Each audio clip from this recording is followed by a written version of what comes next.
Hi friends, ఇప్పుడు మనం చూస్తున్నది రాఘవేంద్ర స్వామి మంత్రాలయం.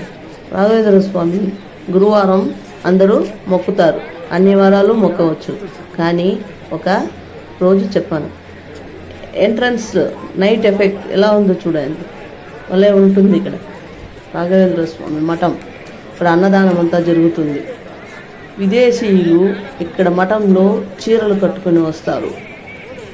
అది ఎందుకంటే సర్ థామస్ మన్రో కలెక్టరు 1800 సంవత్సరంలో రాఘవేంద్ర స్వామిని బృందావనంలో చూసినట్టు ఆయన చెప్పినాడు.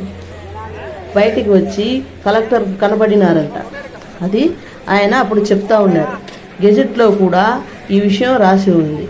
అందుకే దర్శనానికి గుర్తుగా వాళ్ళ వంశస్థులు వచ్చినప్పుడు ఇక్కడ చీరలు కట్టుకొని వస్తారు. అదే విదేశీయులు మన దేశానికి వచ్చి మన యొక్క సంప్రదాయాన్ని మనము కొలిచే దేవుడి దగ్గర చేస్తున్నారు. కాబట్టి మనము మన హిందూ సంప్రదాయాన్ని ఎంత బాగా అభివృద్ధి చేయాలో తెలుస్తూ ఉంది. ఇక్కడ లోపలికి కెమెరా అలో లేదు కాబట్టి ఇక్కడ తీసాము. ఈ వ్యూ భలే ఉంటుంది కదండి, చాలా బాగా వచ్చింది. మేము రాఘవేంద్ర స్వామి దగ్గరికి వెళ్ళి మొక్కులు తీర్చుకుని గుండ్లు కొట్టించి నదిలో స్నానం చేసాము. తర్వాత అక్కడ నుండి ఒక 2-3 కిలోమీటర్ల దూరంలో ఒక గుడికి వెళ్ళాము. ఆ గుడిలో దీపాలు పెట్టి ఆ దేవుడు సతీ సమేతంగా దర్శనమిస్తున్నారు. ఆ దర్శనం మేము చూసుకొని అక్కడ నుండి మళ్ళా తిరుగు ప్రయాణము అయినాము.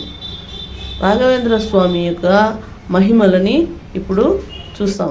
ఈశ్వరుడి పూజ వినండి.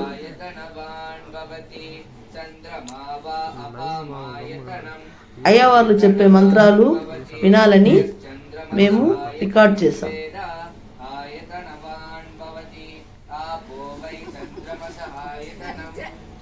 పరమశివుడి భక్తికి మనమంతా దాసోహం.